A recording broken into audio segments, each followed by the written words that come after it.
Everybody cross your arms like this. No, I've been looking forward to hearing Maurice speak for some time now. I guess I've just missed him a couple times, and he was going to actually do a little thing in Laughlin, and that didn't turn out. So, as I said, I'm looking forward to hearing him speak. He's written several books, one of which is right here. And for you new folks, there are free copies right over here if you care to get one. If I could present that, is that okay, Maurice? Okay.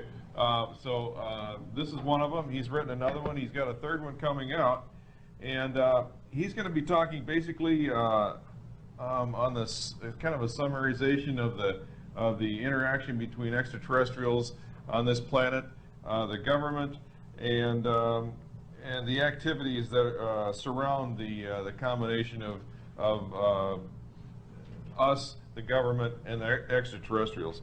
So.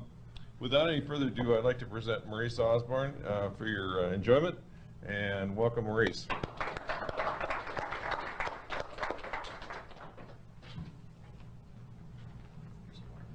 Thank you. Good evening. I'm Maurice Osborn. I guess you knew that. I'm going to be providing you with a presentation of a summary of secret events that have happened in this country involving extraterrestrial visitation. Now, I'm going to tell you right now that this information you're going to find to be very shocking and disturbing. And because you're also going to find it to be unbelievable, I want you to verify the validity of what I'm telling you yourself through the library and on the internet. When you go to the beginning of the nonfiction section of your library, you will find a whole host of books on this subject matter right after the computer books in section 001.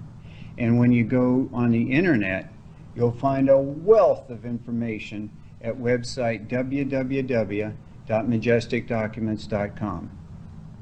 In addition, I am also providing free copies of my latest book, Alien Security, and it has an extensive reference section on the back of the book. Now, I'm going to be throwing a whole lot of information at you folks, and I suspect you'll probably have one or two questions. So you may want to take notes and write down your questions as you think of them. And I'll be happy to answer all questions at the end of the lecture. But please don't interrupt me in the middle of the lecture or I'll screw this up for sure. I don't want to do that. Okay. Now the plan is, there is a plan. The plan is that I give you my spiel and we have a question and answer period followed by a 10 or 15-minute break. When we get back, I'm going to show for you a videotape that I made about the most significant alien contact of all time. And now you're probably asking yourself, what the heck's this guy talking about?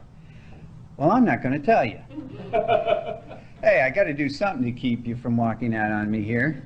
So keep you in suspense. All right, let's begin. Early in the morning of America's Independence Day, in 1947, a UFO crashed in the desert near Roswell, New Mexico. It was initially thought, based on radar data, that the UFO collided with an experimental aircraft out of Holloman Army Airfield. But when a rescue team parachuted to the aircraft's crash site, they found the aircraft intact, resting on the ground, with the pilot's body lying a short distance away. Now, they reported that the pilot's body had been dissected as you would a frog. A special Army recovery team was dispatched to the UFO crash site, which was several miles away. They found a large circular dish-shaped craft that had been split open because of its impact with the Earth. They also found 5 dead alien bodies of extraterrestrial nature. Now, there were many troubling things that happened at this site. One of them was when the Army got there, they discovered that there were about 20 civilians walking around the place checking everything out. Well, the Army got them all together, swore them to secrecy, and sent them on their way. Another disturbing thing was that 5 of the medical staff became ill and later died of profuse internal bleeding as a result of their contact with the alien bodies while wearing protective suits. Also, several members of the security detail suffered nervous breakdowns, and one even committed suicide. But the most disturbing thing of all was that they found the human body parts of that experimental aircraft pilot inside the craft. Well, the Army recovered the craft and all of the dead alien bodies and hid everything away. Now, based on all this information, who could blame President Truman from wanting to keep all of this secret from the American people?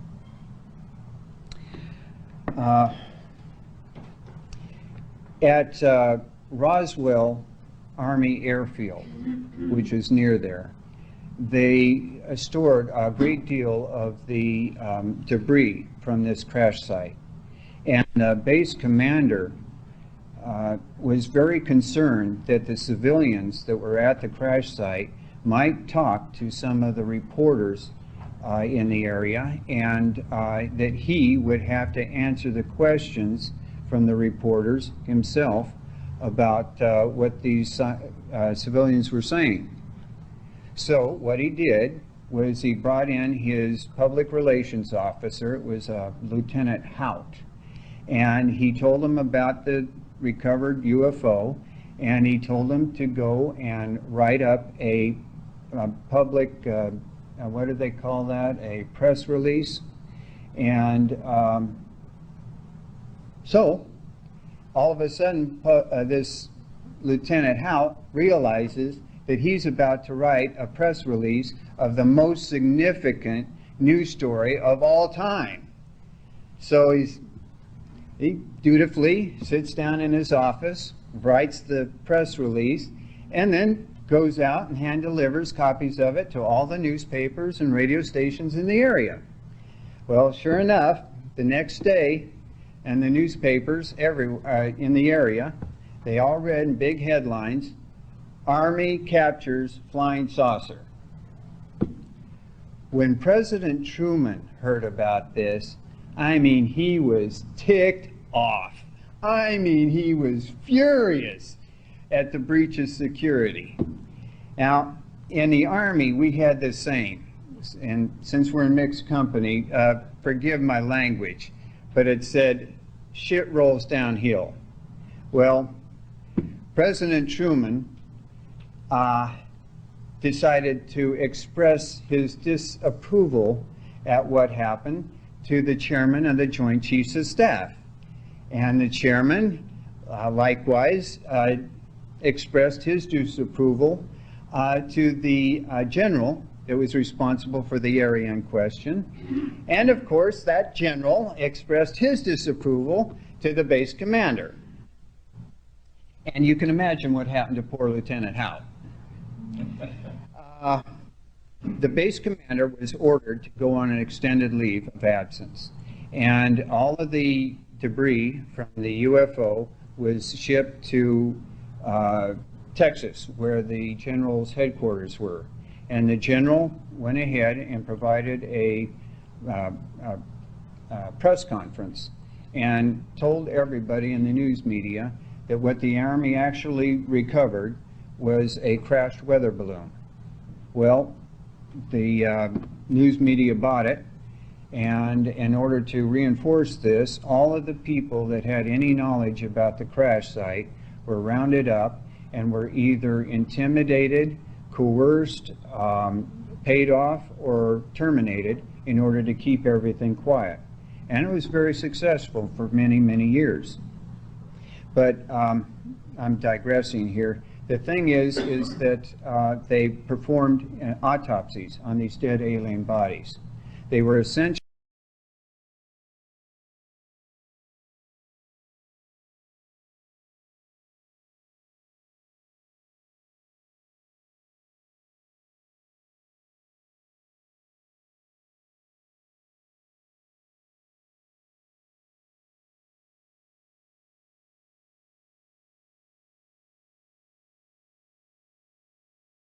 essentially human with many distinct differences. They found that the bodies were only about 3.5 feet tall, completely hairless, with grayish color skin, and no sex organs. The head was larger than a human's head and contained a much larger brain. The eyes were large and black, but the rest of the facial features were small, of nose, mouth, and ears. They also found that the mouth could not be used to ingest food. Well, they looked inside the body and discovered that it only had one large organ in the chest area. Now, there was no heart, lungs, stomach, kidneys, or urinary tract. Now, this posed many puzzling questions. How did the alien breathe, take nourishment, excrete body waste, circulate nutrients through the body, and reproduce itself?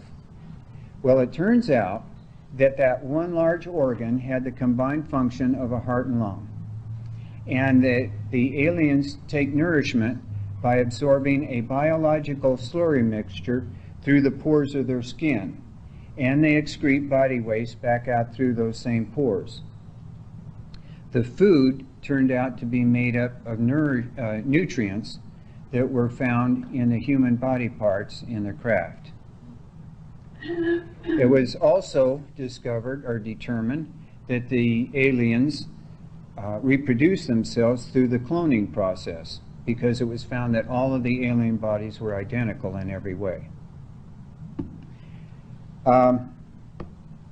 The circular dish shape of the UFO was like nothing anyone had ever seen before at the time.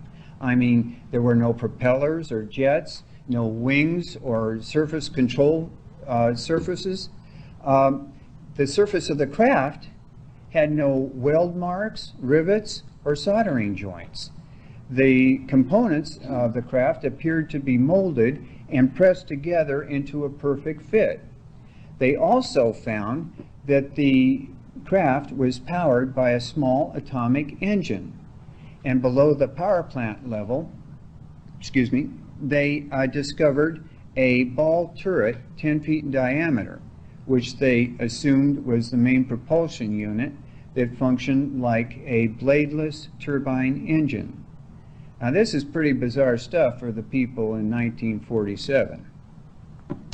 But only 4 days after the crash, UFOs were spotted over Murik Army Airfield, which later became known as Edwards Air Force Base, and over the secret Rogers Dry Lake Test Center. Well, the base went on full alert. F-51 fighter aircraft were scrambled to intercept the aircraft and shoot them down. Of course, it was a futile effort because the UFOs could fly rings around our most advanced fighter aircraft. Eventually, the UFOs departed without further incident, but President Truman responded quickly to the possibility of an attack or full-scale invasion by the aliens. A National Security Act was passed that same year, which created the CIA, the U.S. Air Force as a separate branch of military service, and the National Security Council, which is comprised of the President, Vice President, Secretary of State, and Secretary of Defense. Well, contingency plans were drawn up, and the Navy was given full operational control over all alien-related projects. The President also created a study group to advise the President on all matters relating to alien contact. It was comprised of 12 of the highest qualified individuals in the area of, science, defense, and intelligence. They were known as the Majestic 12, and their advice was to keep everything about the aliens secret, attempt to find a way to communicate with the aliens, and to find a way of being able to research their technology with funds that were not accountable to anyone. Well, they decided to use the funds from the importation, distribution, and sale of illegal drugs to the American people. Now, Admiral Forrestal, as Secretary of Defense, took offense to this and was forced to resign. He was then admitted to Bethesda Naval Hospital for treatment of an acute paranoid disorder. It was reported that he died while attempting to hang himself. The fact that his arms were tied behind his back at the time was simply overlooked. I'd say he had reason to be paranoid, wouldn't you? He was thrown out of like the upper level, died from a fall out of the window. Yeah. Well, with the help of gangster Lucky Luciano, drugs started flowing into this country, and thousands of American lives were ruined as a result of their addiction to the illegal drugs. I'm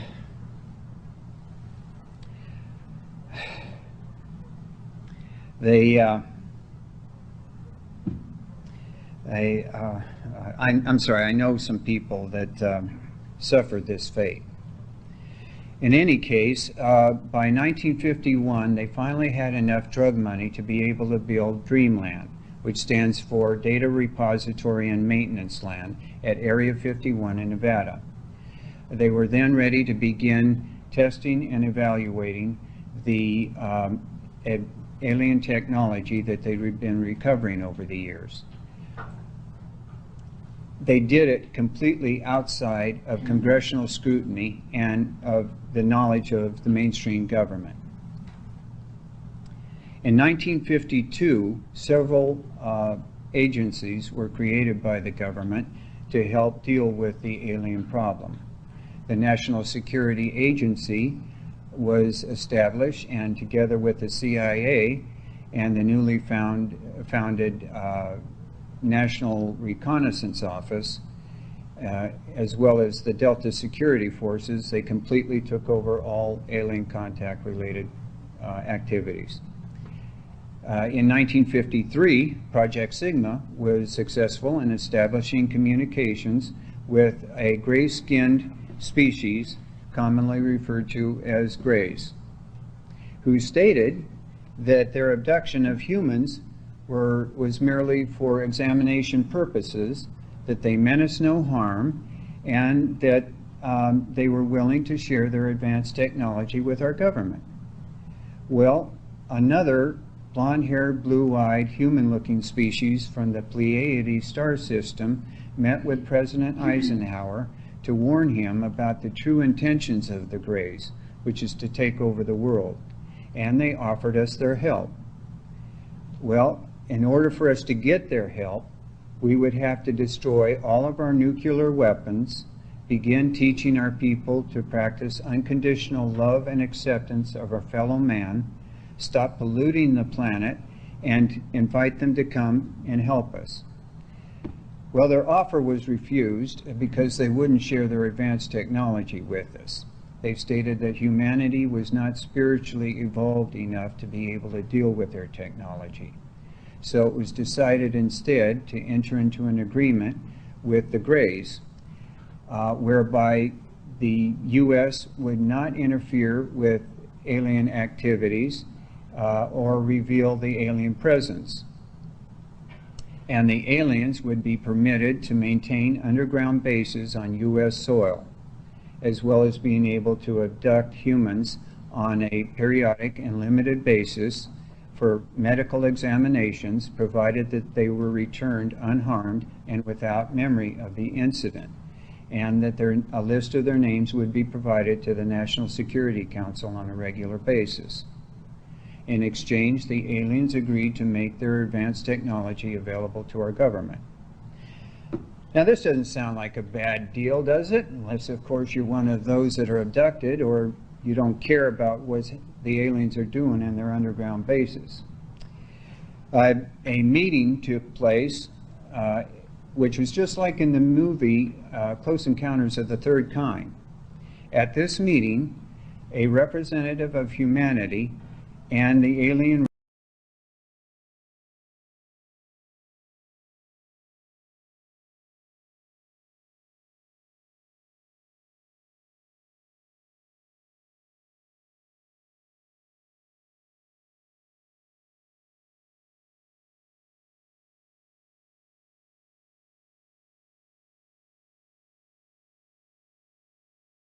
race were exchanged at Holloman Air Force Base in April of 1954. Within a year after that, it became obvious that the Greys had broken their agreement and were abducting far more people than they were reporting to the NSC, including large numbers of children.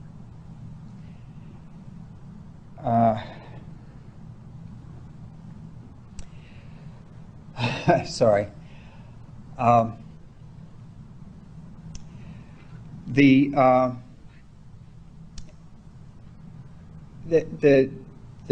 Majestic 12 realized that they had made a mistake in trusting the Greys, but there was little that they could do other than trying to keep everything secret in order to prevent a panic.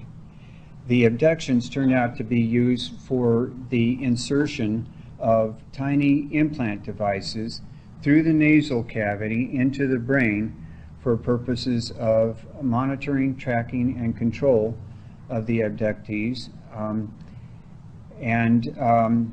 post-hypnotic suggestions were also introduced to have the abductee perform specific tasks during certain periods of time.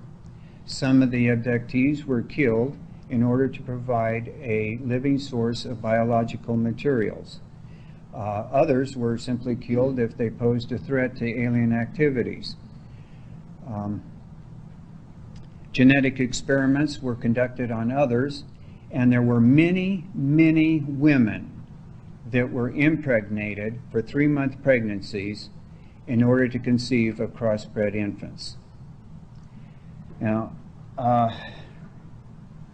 in 1956, Air Force Sergeant Jonathan P. Levet was observed being abducted by a UFO. His mutilated body was discovered 3 days later, with the lower portion of his jaw and tongue removed, along with his eyes, anus, and genitals. There was no blood in the body or anywhere on the ground. Sounds a lot like an animal mutilation, doesn't it? Well, by 1958, Dreamland was in full operation to begin testing and evaluating the advanced technology that the Greys were providing to the government. Some of the alien craft were dismantled in order to find out how they worked. Unfortunately, our people were better at taking things apart than they were at putting them back together again. But some of the alien craft were fully operational and were test flown by American servicemen. The aliens also provided the fuel to power their craft. It turned out to be element 115, which cannot be found on the periodic chart of elements. An element that heavy cannot possibly be created here on Earth. They also discovered that none of the alien technology could be used against the aliens should the need arise. I'm going to now read for you the notes of a speech that was written by President John F. Kennedy, which he was going to deliver in a televised address to the nation. That is, until he was assassinated on November 22nd, 1963. This is what he would have said. My fellow Americans, people of the world, today we set forth on a journey into a new era. One age, the childhood of mankind, is ending, and another age is about to begin. The journey of which I speak is full of unknowable challenges, but I believe that all of our yesterdays, all of the struggles of the past, have uniquely prepared our generations to prevail. Citizens of this earth, we are not alone. God, in his infinite wisdom, has seen fit to populate his universe with other beings, intelligent creatures such as ourselves. How can I state this with such authority? In the year 1947, our military forces recovered from the dry New Mexico desert the remains of an aircraft of unknown origin. Science soon determined that this vehicle came from the far reaches of space. Since that time, our government has made contact with the creators of this spacecraft. Although this news may sound fantastic and indeed terrifying, I ask you not to greet it with undue fear or pessimism. I assure you, as your president, that these beings mean us no harm. Rather, they promise to help our nation overcome the common enemies of all mankind: tyranny, poverty, disease, and war. We have determined that they are not foes, but friends. Together with them, we can create a better world. I cannot tell you that there will not be any stumbling or missteps along the road ahead. But I believe that we have found the true destiny of the people of this great land, to lead the world into a glorious future. In the coming days, weeks, and months, you will learn more about these visitors, why they are here, and why our leaders have kept their presence a secret from you for so long. I ask you to look to the future not with timidity, but with courage, because we can achieve in our time the ancient vision of peace on earth and prosperity for all humankind. God bless you. This speech was handwritten by the President on index cards that have only recently been discovered. Professor Lawrence Merrick of Cambridge, Massachusetts, will be disclosing this speech in a new book entitled The Killing of the Messenger, The Death of JFK. Today, there are many underground bases in this country that are jointly used by aliens and humans. The most infamous of which is located near the town of Dulce, New Mexico. It is a biogenetics research facility with 7 or more levels. The top 3 levels contain offices, quarters, and facilities for the humans that live and work there. Level 4 has laboratories for human psychic research that are all geared toward the control and manipulation of humans. Level 5 is alien quarters, and level 6 is the biogenetics research facility. It is commonly referred to as Nightmare Hall by the people who work there. This is where slave beings are bred to perform specific tasks. There are multi-legged beings that are half human and half octopus. There are cute little furry creatures that mimic human words and cry like a baby. There are also large mixtures of human lizards in cages, and there are birds, fish, seals, and mice that can be barely considered those species. There are also winged humanoids that are bat-like creatures between 3 and 7 feet tall. Now, level 7 is even worse, with row after row of thousands of human children and adults in cold storage. Here too are the embryo storage vats with humanoids in various stages of development.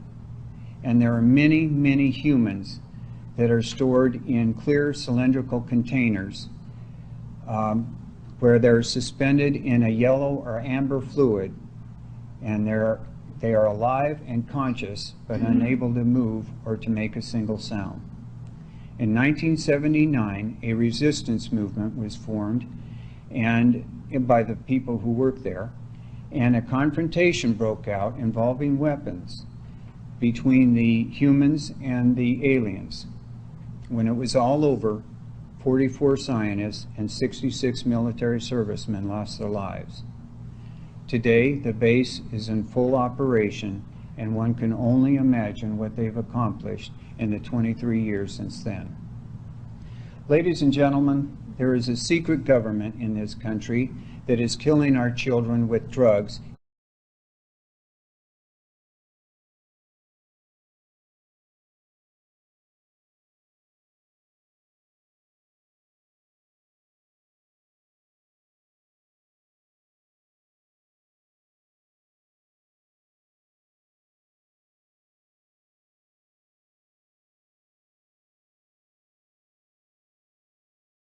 In order to finance these black projects.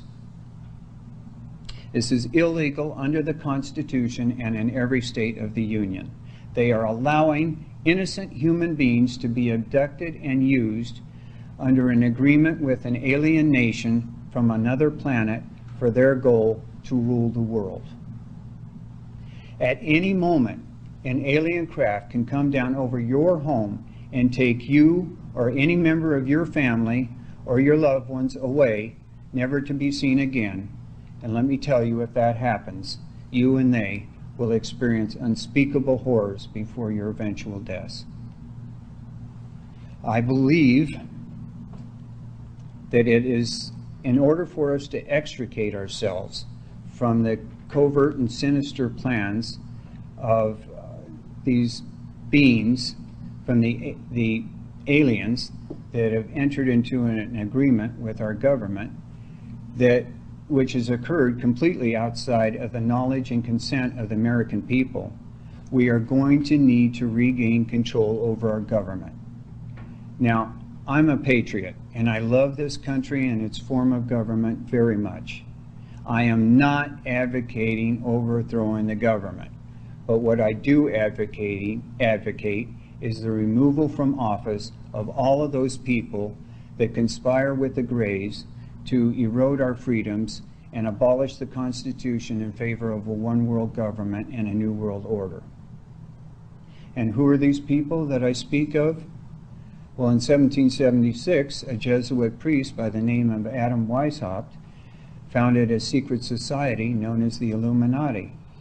They entered into an agreement with an alien nation who offered them rulership of the world and the world's economy in return for doing the bidding of these alien beings. They branched out to nearly every nation on this earth, and today the ancestors of that society are really the rulers in those countries. They are known as the Bilderberger group, and they meet in secret once or twice every year in different locations throughout the world. In May 19, 1919, these people established the Council on Foreign Relations in this country and the Royal Institute on Foreign Affairs in England. Today, the Council on Foreign Relations is the most influential semi-secret organization in America. Its membership is comprised of the wealthiest individuals in our country, along with over 3,800 of the most elite names in the areas of government, labor, business, finance, and communications. They have staffed nearly every key position in every administration since those of FDR. Those are the people who rule this nation. There has never been a time when the executive branch of this government has ever established an executive decision that has ever gone against recommendations from the Council on Foreign Relations. That should tell you just how powerful they are. And how are these people recruited? Well, in 1832, a secret society was founded at Yale University known as Skull and Bones.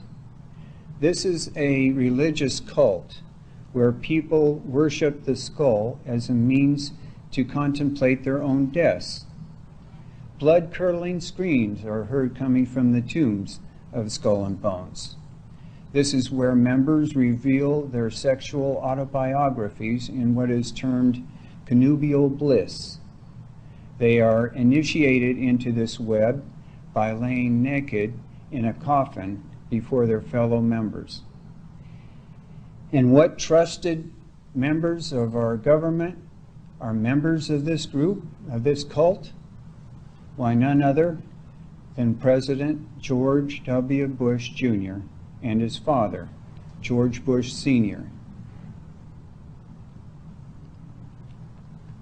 Did I forget to mention that the president's grandfather, Senator Prescott Bush, as a partner to a firm called Brown Brothers Harriman, financed Adolf Hitler?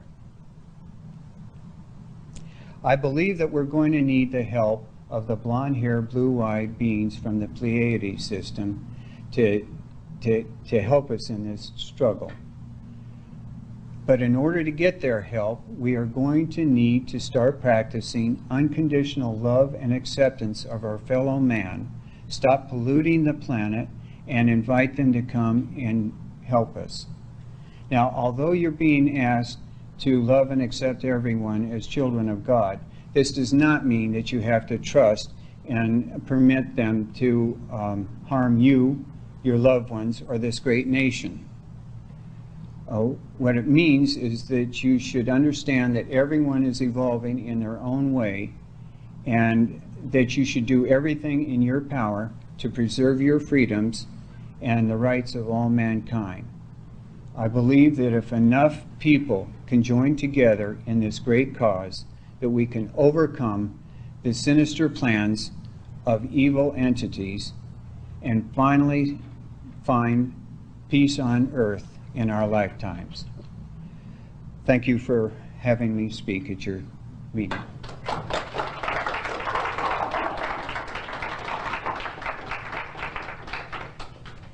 I don't suppose anybody has any questions. Okay. Yeah, how far tied in is the rituals, satanic rituals, and obviously that is involved in the practice of skulls and bones, the Illuminati, and that whole thing, which moves right into the kidnapping of children and Absolutely. killing children that the news is prominently advertising these days. But how does that fit into the Luciferian battles? Are they separate or are they integrated? I'm not familiar with Luciferian battles, Okay. but I am very familiar with the kidnapping of children for these religious cults. Right. How they, if you've ever heard Mr. Ted Gunderson, an ex-FBI special agent who is in charge of over 700 FBI agents in Los Angeles, in Memphis, and in Washington, D.C., he'll tell you all about how these religious cults are kidnapping children for their religious ceremonies, or for their cult ceremonies. It's disgusting, and they're getting away with it. Anyone else? Yes.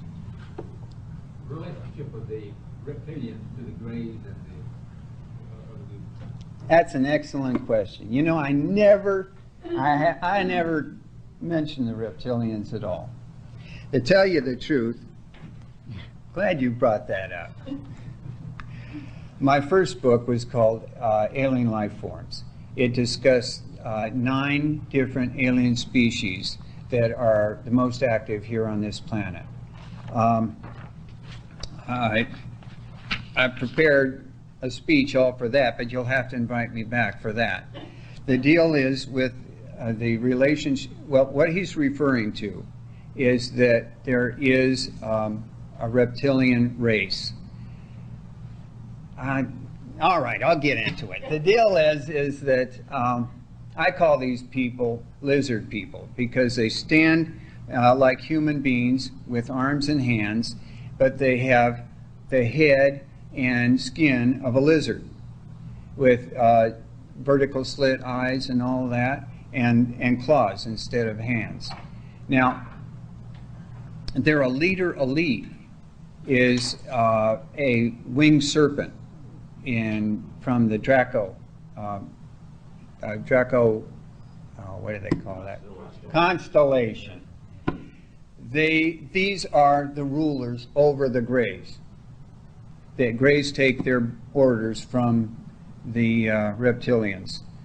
But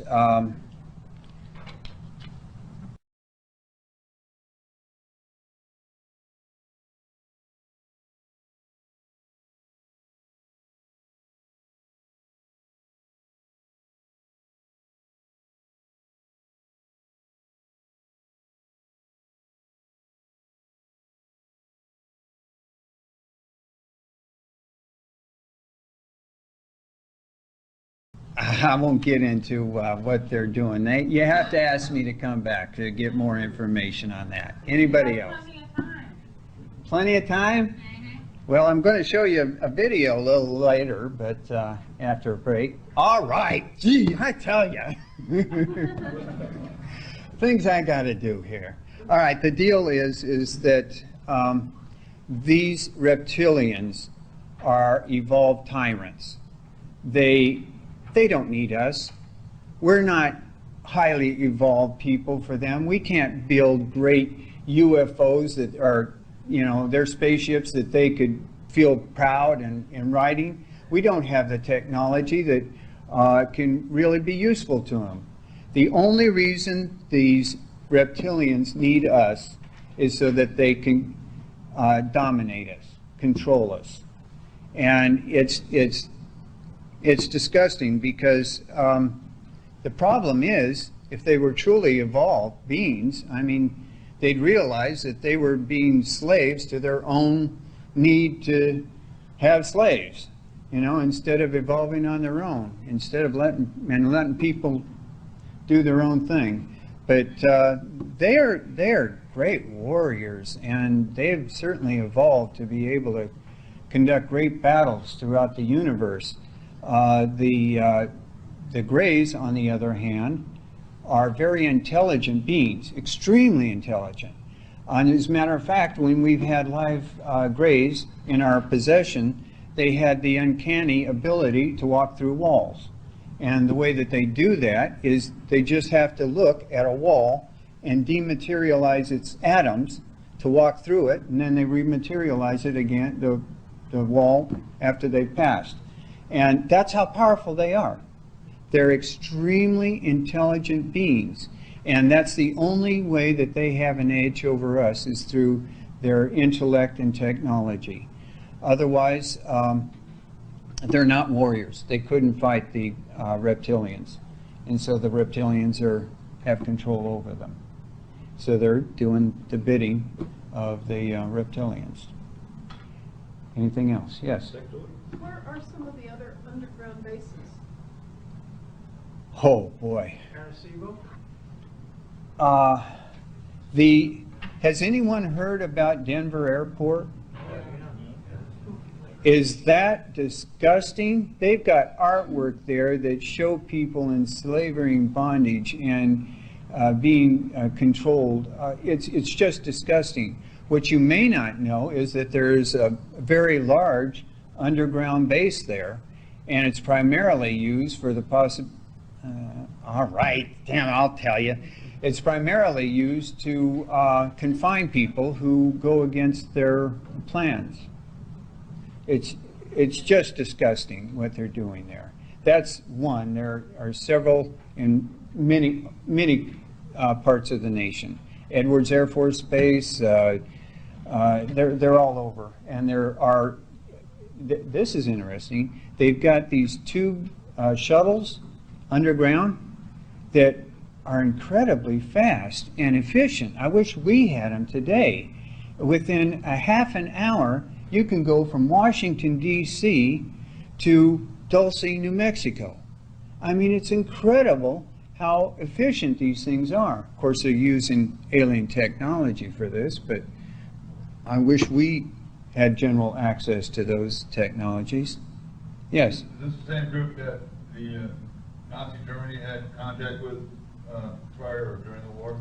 Yeah, many people may not know that Nazi Germany had a UFO in its possession. And if they had had the opportunity to exploit that technology, we'd all be speaking German today. And how does this all hook in with the Antarctica, based on the Antarctica, or does it? That's where, as I understand it, that's where the Nazis have gone.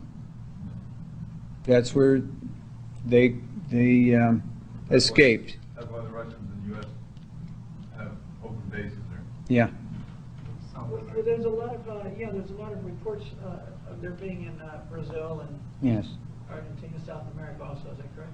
that's correct. I didn't mean to imply that Antarctica was the only place that they were at, but they did go to Brazil as well. Any others? Yes, ma'am. Are the Pleiadians pretty much neutral towards us, or would they come down here and assist us if our government would give them permission? Excellent question. The thing is that the Pleiadians would never come down and force us to obey their rules and doctrines. We have to invite them to come and help us. They have been working with people like Billy Meyer in Switzerland and others around the globe to help enhance our spiritual awakening, our evolving to be able to come up to their level. They're a highly evolved race of beings that they've endured quite a few battles of their own over the years, but they, unlike the Greys, realized that in any battle that they had, they would not use anything that would cause long-term destruction of their species, like atomic weapons or chemical, biological weapons. The Greys, on the other hand, used to be looking just like us, like the Pleiadians, like other species in the universe that look like us. The only problem is that they had a civil war for hundreds of years using atomic weapons, and you see, this is what they turned into. And of course, if we were to have an atomic war with a nuclear winter, you can expect after several generations we'd look the same way. Their black eyes are filter out the powerful rays that they've had to endure. Yes? Do you suppose Billy Meyer could serve as a spokesman for humanity to invite him? I'm sorry, what? Do you suppose Billy Meyer might serve as the spokesman for humanity to invite him? He has served in that function for a long time as our representative, and he's gotten hundreds and hundreds and hundreds of pages of information from the Pleiades that have been passed on. The only problem for us is that he only speaks German. But there are a lot of his notes have been translated and made available in this country, and a lot of people go to the bookstores. What do they call that? New Age section, and you'll find a lot of books about the Pleiadians. Yes, sir. I was wondering about all these different groups. Are they all have different agendas, or is it being orchestrated so they fit into a whole, or is it all just everybody's to themselves? Another excellent question. There is order in the world. There really is. The deal is that heck. All right, I'll tell you. Originally, people that look like us, but highly evolved, that they don't even need a body anymore, a biological body. They have light beings, light bodies. They are very evolved. what they came from the Andromeda galaxy, and as recent as has recently been discovered, there's a black hole through the middle of the Andromeda galaxy. They came here by traveling through that black hole and came into the Milky Way galaxy and ended up in the Lyra system. They then branched out to many different areas, and that's where we have the Pleiadians and many other species, Procyon and many others. That any redheads in the? Oh, we do have a redhead here. If you're red-haired, you are from the Arcturian system. Your ancestry is from there. There are many people that look like. It's just that we have all been helped in our evolution and who we are today. And there are people from many different parts of space that have helped in our development. Well, was I a meanie or didn't? Or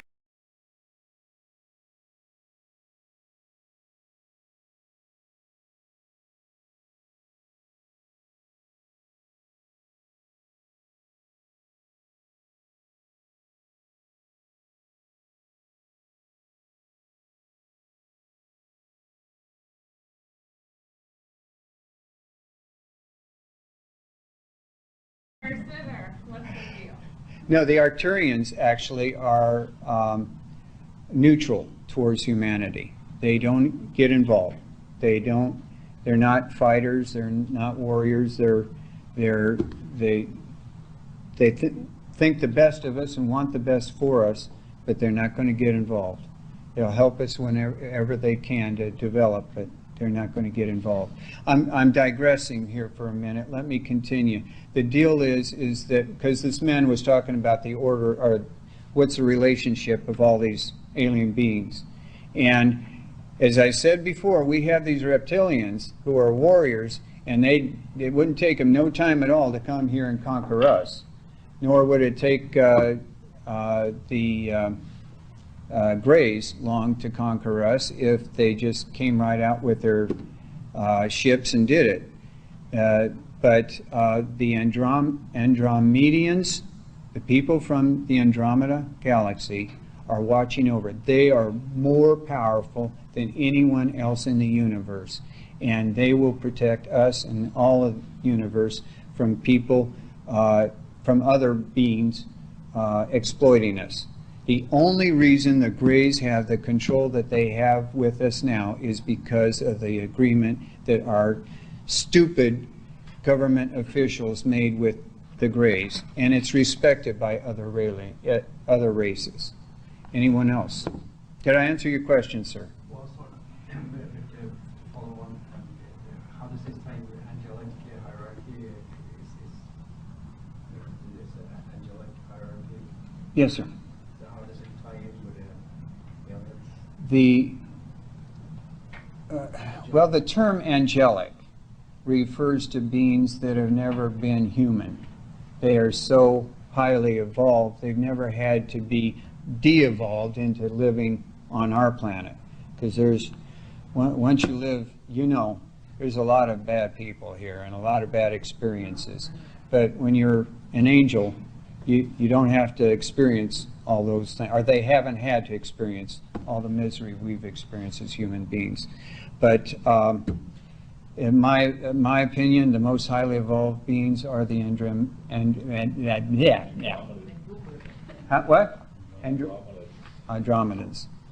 All right, next question.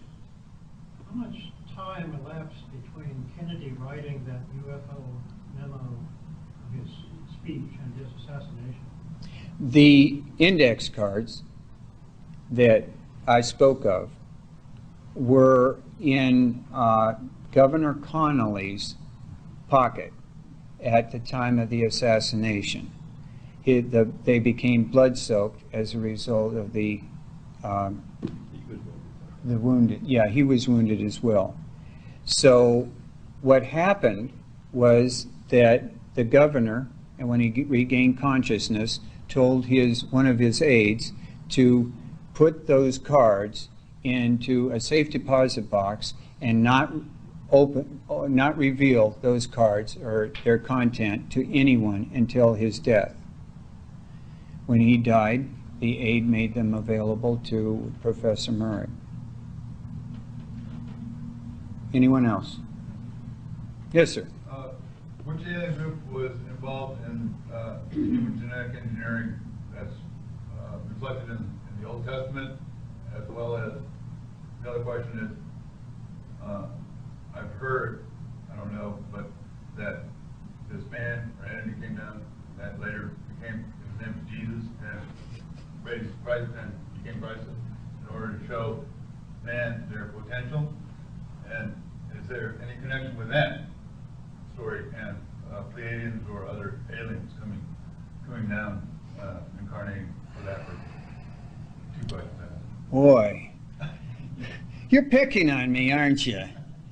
The deal is we all have to think about where we go when we're dead. Where do we? I'm not one to believe that we just cease to exist. The truth is that we do continue to exist and reincarnate and come back here many times. But there are others who don't come back to humanity. They are able to come and reincarnate in other planets, other systems, if they've evolved enough to be able to do that. And I'm not saying that Jesus came from another planet or whatever. He was just obviously highly evolved, and he came here to help us, to help humanity. Anyone else? Genetics. Oh, the genetics. Ah, phew. You hate me, don't you? All right. The deal is that the Pleiadians have had a lot to do with our development. Obviously, we look the way we do because of the breeding that has happened based upon others that look like us. They've helped us evolve from the ape to look like them. And the Pleiadians look very much like us. They just have a wider color content to their skin from their higher evolution. But the Pleiadians are one of them. I don't know all of them, but one group that yes. been involved. Recently, I've heard on the Art Bell show someone say that there's like a committee of worlds Collective. yeah, a collective work on how they're going to evolve us. I don't know about that, but I don't doubt it one bit. Yes, ma'am. Had you ever heard of the connection between Kennedy and wanting to remove power from the Federal Reserve? He was going to do that, and that's why he was off. Were you aware that he actually forced the Federal Reserve or the Treasury Department to print money against the Federal Reserve? Oh, I mean, do you think he ticked somebody off? Oh, I mean, to tell you, they were a bit upset at him, not to mention many other things, but it's my contention that the real reason he was assassinated, among others, was the fact that he was going to let the world know about the aliens. And that was against the agreement that we had with the Greys. Anyone else? Yes, sir. You're picking on me too tonight. Geez. Possibility that the story in Genesis with Grandma Eve and the serpent was really a reptilian. You know, the one thing that turned me against the Bible is because I didn't believe the story of a talking serpent. I mean, what? And now I come to find out that there are winged serpents that are the leader elite of the reptilian species. And I'm saying,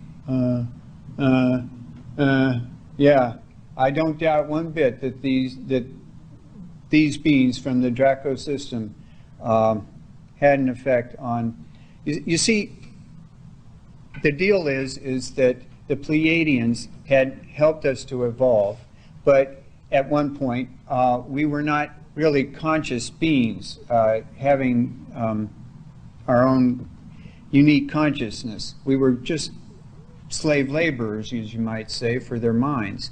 But the thing is that when the serpent offered consciousness to us, humans, all of a sudden, the Pleiadians, who did not believe in slavery, they could not control conscious human beings, had to turn us away. They couldn't help us at that time.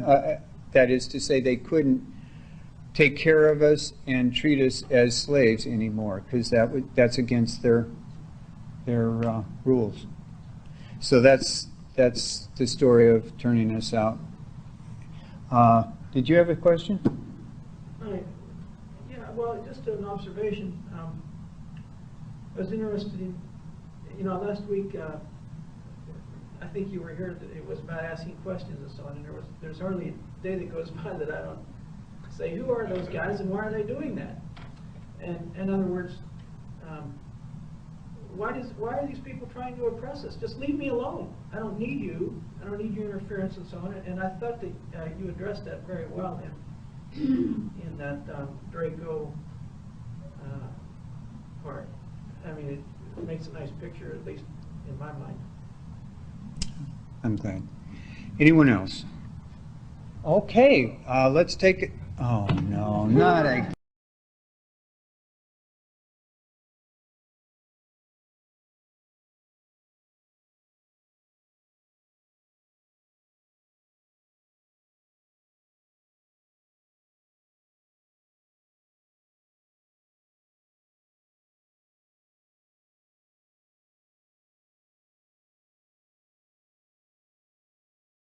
Evidently, in Mars, there was some sort of intelligence that used to be there once upon a time.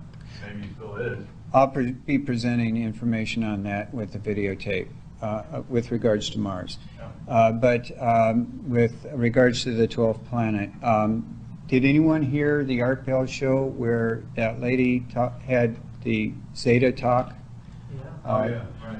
Was that amazing or what? And her talk about the 12th planet, that I don't doubt one bit any word she said. Okay, folks, let's take a 10-minute break. That I put together. I must say I'm no professional videographer. I mean, this is amateurish.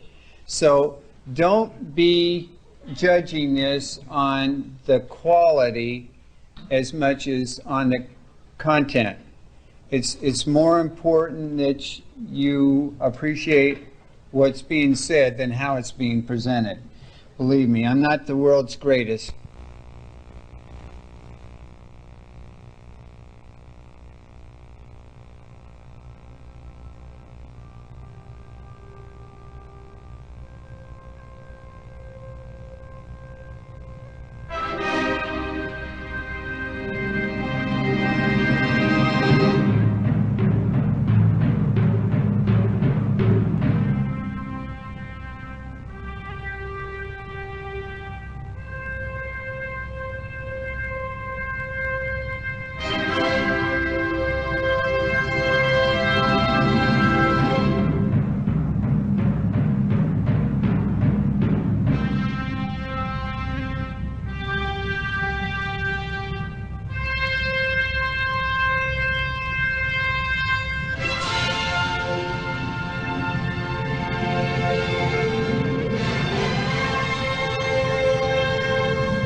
This is a crop circle formation that was discovered on August 14th of 2001 in a wheat field at Chilbolton near Warewell, Hampshire in England.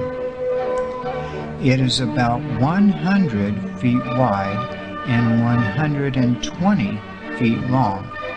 It is composed of about 200 circles of varying sizes. It appears to be the image of a face. When this pictogram is blurred so that the features are blended together, a clear image of a face appears. Not only does this glyph represent a major advancement in complexity and sophistication than any crop circle formation discovered before, but the very location of this pictogram is also very interesting. There is an ancient global grid connection that mathematically links the location of this face to the Cydonia region on Mars and to the facial formation that has been discovered there. This documentary has been produced to present information regarding contact with an advanced alien species that has taken place recently with humanity on planet Earth. First, there will be a presentation on the history of crop circle formations. The formations that involve advanced mathematics will also be presented. Then there will be an analysis of crop circles describing their construction, the affected plants, and characteristics. Next, there will be a message that was sent out into space. This is followed with a description of a response message that was recently discovered in a crop circle formation. And finally, an analysis of what this means to mankind is provided. This is the composition of a message that was transmitted into space in November of 1974.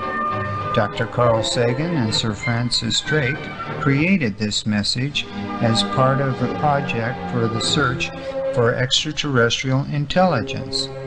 It was intended to describe what mankind is like, where we live, our population, and the technology used to send the message.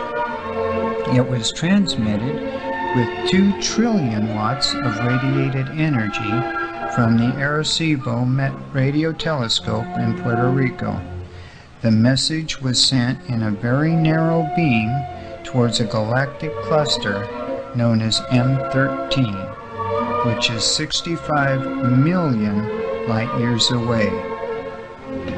Coincidentally, during the growing season of the very next year, in 1975, is when the first simple crop circles began to appear. Since then, there have been more than 2,000 increasingly complex pictograms appearing in several countries all over the world. However, most of these formations have been found in Wiltshire County of southern England. The circles have been found in fields of wheat, barley, corn, oats, and even rice paddies in Japan. This phenomenon began with simple circles. Then there were 3 circles sharing a common axis. But in 1989, a cross pattern was discovered with 5 small circles around a large circle. And it was in 1990 when straight lines began to appear on the pictograms. Since then, there have been magnificent patterns of intricate designs and sophistication that have been discovered around the world. And on June 17th of 2001, this spectacular formation appeared on the east field of Alton Barnes, England. It is 648 feet long and contains 89 circles forming twin strands that wind around a central backbone of 12 large circles in a line. This appears to be a replica of the double helix of DNA, the building blocks of life. But the most startling formations of all are the ones that depict advanced mathematical concepts, such as this glyph that appeared at Barbary Castle in England on July 17, 1991. And on August 12th of 1991, this incredible glyph was discovered near Ingleton in Cambridgeshire, England. It appears to represent a fractal mathematical cipher known as a Mandelbrot set. It is the most complex object in the universe and defines an eerie repeating mathematical order beneath the surface of chaos. And on July 8th of 1996, this formation appeared just across the road from the ancient site known as Stonehenge.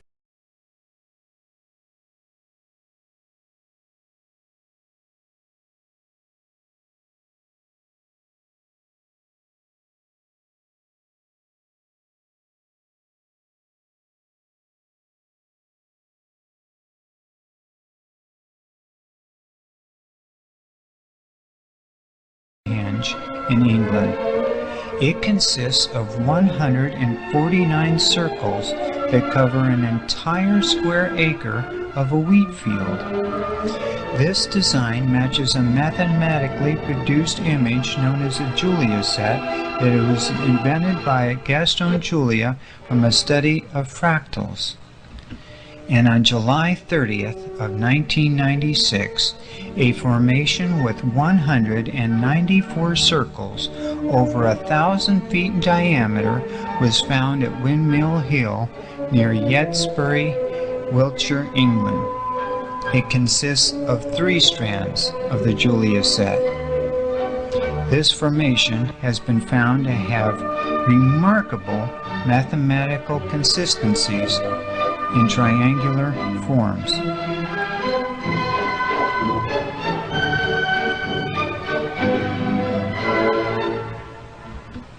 Then, on August of 2001, this formation with 6 strands of the Julia set was found at Milk Hill near Alton Barnes, Wiltshire, England. And finally, on August 2000, this incredible glyph was discovered at the same field where the face would appear 1 year later, across from the radio telescope at Bolton in central England. It is the most complex mathematical formation seen thus far.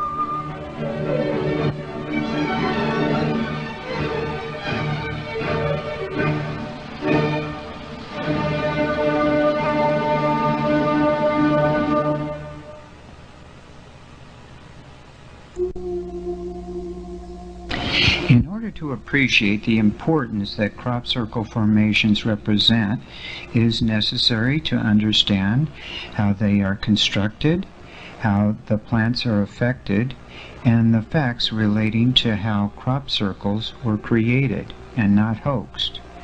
These formations exist in farmed crop fields that produce large areas of even shades and colors when viewed from above. Contrast to these even shades are produced when sections of the crops are lying on the ground instead of being vertical. A close examination of the leveled crops reveals that the plants are interwoven with each other, as if they grew naturally that way, and not just bent over and mashed down together. Michigan biophysicist Dr. W.C. Levengood has examined plants from inside and outside of crop formations in the United States, Canada, England, and Australia. He has found a consistent combination of changes in affected plants, which include enlargement of plant cell pits, reoriented, swollen, and exploded growth nodes, evidence of rapid heating, changes in seed growth, and an increase in metabolic cell respiration at an average of 21%. These are samples of unaffected stems taken from plants that were outside of a crop circle formation. They are relatively straight. These are samples of plants taken from inside of a crop circle. Dr. Levengood has found that the top growth nodes were bent at an average of 39% from the vertical. He believes that this was caused by rapid heating and expansion, followed by a collapse of the thin cell tissue, which then produced the angled reorientation. These are samples of lower stem growth nodes of affected plants. The arrows are pointing at expulsion cavities. These lower nodes have tissue that are tougher and more mature, which can sustain more pressure and do not collapse as easily as the upper nodes when exposed to rapid heating. Instead, Dr. Levengood concludes that the cell water heats up and bursts out of the lower nodes, creating the expulsion cavities. Affected plants do not wither and die. They continue to grow and are harvested. Although subjected to rapid heating, the plants were not dehydrated. Their seeds germinate faster and have a 45% increased growth rate, as demonstrated here with plants from inside at the edge and outside of a crop circle. There are many mysteries concerning how the crop circles are created, which usually occurs at night and in damp weather. There are corroborating testimony from credible witnesses that report strange lights and sounds in the skies above where formations have been formed. The vast size of these formations, some of which that cover an entire square acre or more, would require many people working for several hours to try to reproduce them. And researchers have been unable to find any tracks or any signs of human presence in the area of crop circle formations. Many of the formations were found to be on uneven ground, so not only is it impossible to discern what a crop circle pattern is from the ground, but it is not possible to see all of it from ground level. The precise layout of the pictograms would require a very high level of sophisticated technological competence that could not be accomplished at night without lighting, and there were no lights in the field at the time that the formations were created. The swirling and interwoven nature of the affected plants cannot be accomplished by simply chomping on the plants. Dr. Levengood has stated that whatever is doing these formations is affecting the fundamental biophysics and biochemistry of the plants. He hypothesizes that the crop circles are created with a spinning plasma and microwave energy. Now, let's get back to the message that was sent out into space. It is known as the Arecibo message, named after the radio telescope that sent it in November of 1974. It is a pictogram arranged in a matrix of 23 pixels by 73 pixels. It describes our numbering system, the building blocks and formulas for DNA, a double helix symbol of DNA, a figure of a human being, our solar system, and a diagram of the radio telescope that sent the message. It was a huge telescope similar to this one. Let's take a closer look at the message. Horizontal and vertical grid lines have been added to make it easier to see each dot and space. It begins at the top with a description of our decimal numbering system using dots and spaces. This is the basic computer numbering system known as binary that works with ones and zeros, or in this case, with dots and spaces. But this system needs a starting point. That's what these tabs here represent. The ones and zeros up here relate to the dots and spaces here. Notice that there is a dot and 2 spaces in this first column above the starting tab. This is represented by a 1 and 2 zeros up here. Likewise, there is a 0, 1, 0 here that relates to the space dot space here, and so on. To interpret what the 1s and 0s mean, we begin with the digit next to the starting tab. A 1 digit in this row has a value of 1. A 1 in the next row has a value that is twice the value of the previous row, or 2. Likewise, a 1 in this row is equal to twice the previous value, or 4. If there were any 1s in this row, they would have a value of 8. In order to determine the total value of all of the 1s in this column, you simply add the values of all of the 1s. For instance, there is only a single 1 digit, and it has a value of 1, so the total is 1. This column also has only a single 1 digit, but it has a value of 2, so the total is 2. In this column, there are 2 of the 1 digits. This one has a value of 1, and this one has a value of 2. So you add the values of 1 and 2 together.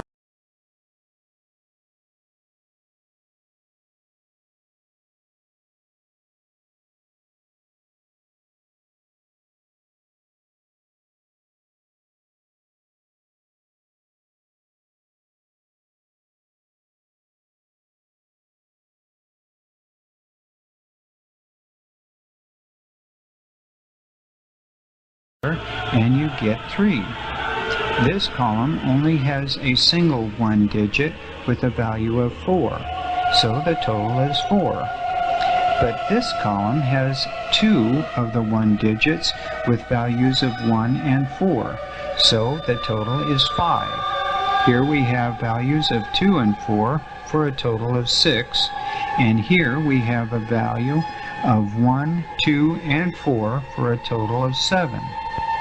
Now for this number, they did something very interesting. Instead of showing a value of 8 in this row, they have a dot, or a 1 digit, at the beginning of the next column over. They did that to show how the dots for large numbers do not have to be in a single column, and that additional dots can be continued in subsequent columns. The dot in this column indicates a value of 8. In these 2 columns, we have a value of 8 plus 1 for a total of 9. And in these columns, we have a value of 8 plus 2 for a total of 10. You can now see how the numbers of 1 through 10 can be represented by dots and spaces. These columns represent the numbers 1, 6, 7, 8, and 15. When you look these numbers up in the periodic table of elements, you find that they represent the atomic numbers for hydrogen, carbon, nitrogen, oxygen, and phosphorus, which are the basic elements for life. These numbers represent formulas for sugars and bases in nucleotides of DNA. And this long series of dots and spaces represents the number of nucleotides in DNA, which is 4,294,966,110.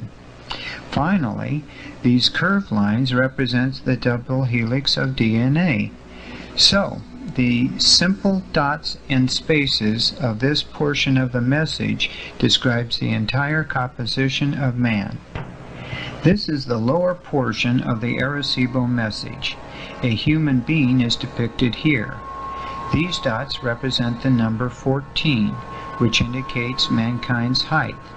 And this very large number of dots and spaces represent the value of 33,811,972,094, which happens to have been the population of Earth in 1974. These dots here represent the planets of our solar system around the Sun, which is depicted by this large square. Then you have Mercury, Venus, Earth, Mars, Jupiter, Saturn, Uranus, Neptune, and Pluto. Notice how the symbol for Earth is higher than the rest to indicate where mankind lives. Finally, we have what looks like a rainbow over the letter M, but actually it is a depiction of the Arecibo telescope. The middle of the M is where radio energy is bounced off of the dish and then out into space. The dots and spaces at the bottom represent the number 9,598, which indicate the diameter of the telescope's dish. On August 19, 2001, just 5 days after the crop formation of the giant face appeared, and in the very same field as the face, this latest formation appeared near the 80-foot radio telescope at Chilbolton in England. It is 75 feet wide and 120 feet long. Look carefully. Doesn't this glyph look like another design that you have seen before? This pictogram is actually very similar to the Arecibo message that was sent out into space 27 years before this latest formation and this face appeared. However, there are some very interesting subtle differences between the two. This is the layout of the crop circle message with horizontal and vertical grid lines added to make it easier to see each dot in space. The dots and spaces here are the exact same binary representations of the decimal numbering system as it appeared in the Arecibo message. However, this pattern is different, while these patterns are the same. These curved lines are also the same, but these straight lines are different, and everything else is different. However, it all directly relates to what was sent in the Arecibo message of 1974. Now, let's take a closer look at how these two messages are different. This is the Arecibo message, and this is the Chilbolton message with grid lines added. As I said before, these dots of our numbering system are identical. However, there are some subtle differences in the rest of the message. Let's examine what those differences are. This dot pattern in the new message is slightly different from the old one. These dots originally represented the atomic numbers for the building blocks of life as we know it. But this new pattern has an extra column of dots that relate to the atomic number of 14, which is the element silicon.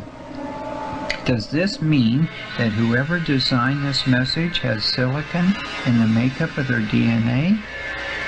It is interesting that these dots, which represent formulas for the sugars and bases in the nucleotides of DNA, are the same in the new message. I guess this means that we got it right.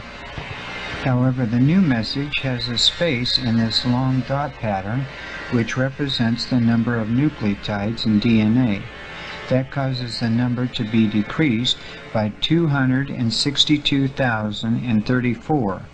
And instead of a double helix symbol as represented in the old message, this side of the new message has a triple helix symbol. But the most interesting dot pattern of all is where instead of a depiction of a human being as presented in the old message, the new message has a different depiction of a humanoid form. This new depiction shows a body with 2 arms and legs like humans, but the head is much bigger. And this pattern here, which represents the height of the body, has a value of 8 instead of a value of 14 that the old message indicated was the height of man. This would indicate that this other body is a little taller than half our height.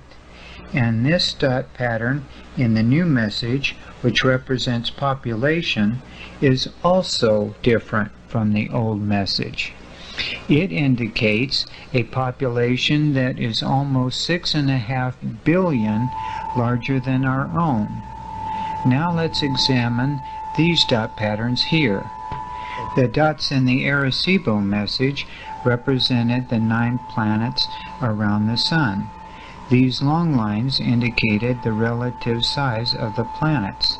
Notice how this dot, which represents Earth, is above all of the others in order to indicate where humanity lives. Also notice how Earth's dot is located directly below that of the depiction of man. In the new message, there are 3 dots that are raised above the rest. They refer to the planets of Earth, Mars, and Jupiter. However, it is the dot for Mars that is located directly below the humanoid body. Does this mean that the designers of this message come from Mars? In addition to the dots for Earth and Mars, notice how there are 4 dots that represent Jupiter, which also appear to be elevated to the same height. But instead of just representing Jupiter as a straight line, as in the case with Saturn, which is roughly the same size, there are 4 dots forming a circle.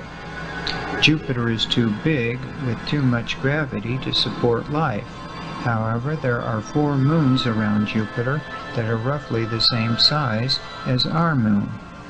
They are known as Io, Europa, Ganymede, and Callisto. Could these 4 dots mean that there is life on those moons as well? Getting back to the layout for the 2 messages, we see that the entire lower portion of the new message is different from the old message. The old message had a depiction of the Arecibo telescope that sent the original message. Doesn't this pattern remind you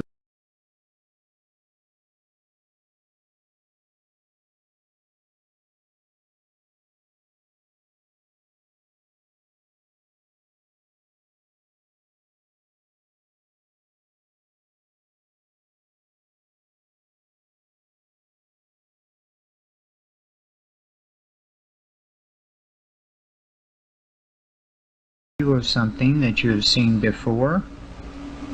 It just so happens that 1 year prior to the discovery of the new message, and in the very same wheat field, this depiction appeared. The old message had a depiction of a radio telescope, and the bottom portion of the new message appears to have a surprising resemblance to that crop formation. It is believed to relate to the field of hyperdimensional physics. Could this represent a form of communication that is faster than light, which could be used to communicate with whoever created the latest crop circle formation? Let's review what can be derived from the Travoltan message. If the information presented in the message is correct, we now know that we are not alone in the universe. There is intelligent life on Mars and on the moons of Jupiter. We know the general form and size of what they look like, where they come from, the composition of their DNA, and their population. We also know how they communicate, and most importantly, that they want to communicate with us. So let's now review what we do not know. Why do they want to communicate with us? What is their intentions? How will this affect mankind? If we were able to communicate with them, what would we say? What do we do if they want to land their spaceships and make direct physical contact with us? We also have to ask, why is there no reporting of this most important discovery in the news media? But the most important question is, what is the meaning of this huge face which exists in a wheat field in England? Does it depict the face of humanity? Is this the face of an alien species? Whose face is it? And what does it mean for mankind? Is somebody simply trying to get our attention? If so, I believe they have succeeded.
questions? Okay. Do you have a website? Yes, I do. It's in the book. Did you get a copy of the book? It's there. The video, the books, as many copies as you want, and anything else that you want, free to anybody, just let me know what you want. Yes, ma'am. Why do you think majority of these crop circles are being formed in England? Seems like most of them are in England. I have no idea. Of course, that one important crop circle was right across the road from Stonehenge, which is, well, who knows what the meaning of Stonehenge I was is. there last night, summer solstice. Yeah.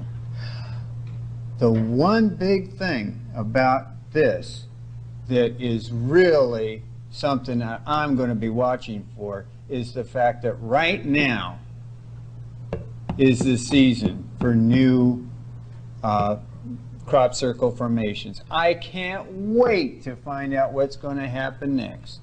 Now, whatever happens next is obviously going to be something better than what we got already, and that's pretty hard to do with that face. I mean, that's pretty spectacular. But then you got to ask yourself, now what if there weren't any more? What does that mean? Does that mean they've told us all they already want to know, that they want to tell us? Or are they prevented? Studying the lessons. Yeah. Okay, folks, any other questions? Yes. Any clue on which group is responding? Well, it's pretty obvious. It's pretty obvious. The folks from Mars. I mean, it made it pretty obvious that that humanoid form was from Mars. But took them 24 years or whatever, because Mars isn't that far away at the speed of light. You're asking me? It took them that long to decipher our message. They're not good in binary? What can I say? The thing is, you got to ask yourself, why are they using crop circles as a means of communications? It's pretty obvious they had to wait until we were able to fly, to be able to see these things from the air and be able to discern what they mean. And they had to wait till we were ready. If you ask me, that's what it was. They had to wait till we were ready to hear them. Yes? Well, you know, like, maybe it just means fourth planet from their solar system. You know what I hadn't thought of that. Zetas, they look like the Zetas to me. And Yeah. and maybe they're just saying we live on the fourth or fifth planet, I forget which one.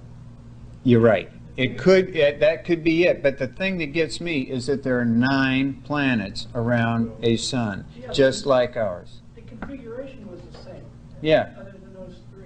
Other than those 3. So it tends to make me think it's our solar system. Yes. If you go back and look at that, you'll see that the symbol for the sun is different for each one of those. Well, they had to make it smaller in order to make a room for the Jupiter's moons.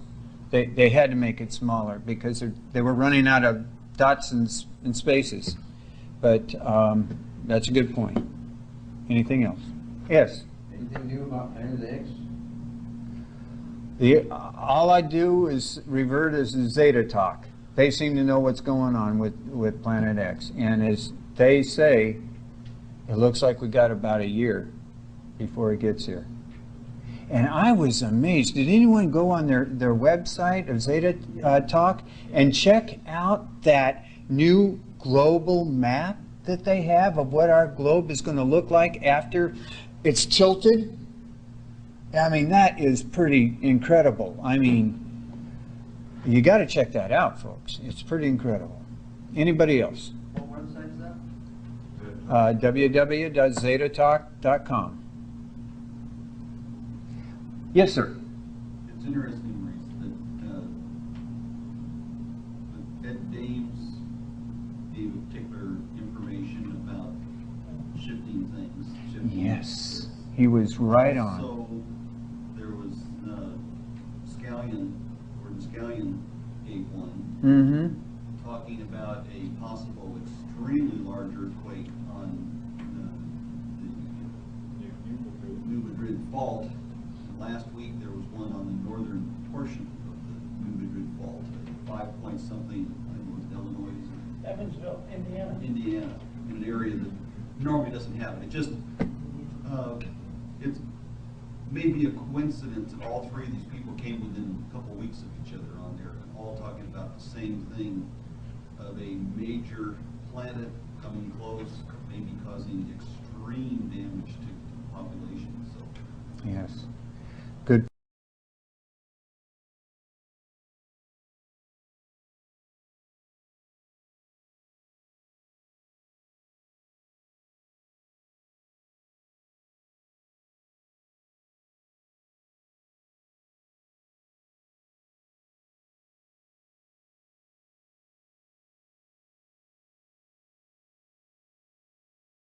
Point. Let's give credit where credit is due. The reason why we know about the association of that message, crop circle message, with the one Arecibo message, was because it was Richard C. Hoagland who made the association and announced to everybody on the Art Bell show what it was all about. If it hadn't have been for him, God knows if we'd ever made the connection. I mean, let's give credit where credit is due. Has he analyzed it in that way, you know? In many similar ways, he hasn't made the leap that I've made. Yeah. This is relatively new. Yes, sir. Somebody else in the article showed that this was a prank, you know. Yeah, some prank. Anyone else? Have you seen the crop circles firsthand yet? No, I have not. I wish I had. And the reason why my new book, Alien Contact, is not out is because all of these crop circle pictures are copyright protected. And I can't be using these pictures without permission. And so it means that I now have to go to take the trouble of drawing what these formations are before I can get the book out. But eventually it will. Come next week and see Barbara Land's. Yes. Yes. I cannot wait to hear what she has to say. Yes, sir. Have anybody done a book with the pictures of all the circles that have been? Oh, yes, there have been many. Yeah, there have been many. It's really amazing. There, Why don't they have them on t-shirts? they do. Listen. Take your money over to Laughlin and you can just spend all your money you want. Oh, yeah. Put anyone they want on any t-shirt. Maurice, thank you very much. I'll put it on my car. Thank you. Thank you. Pleasure.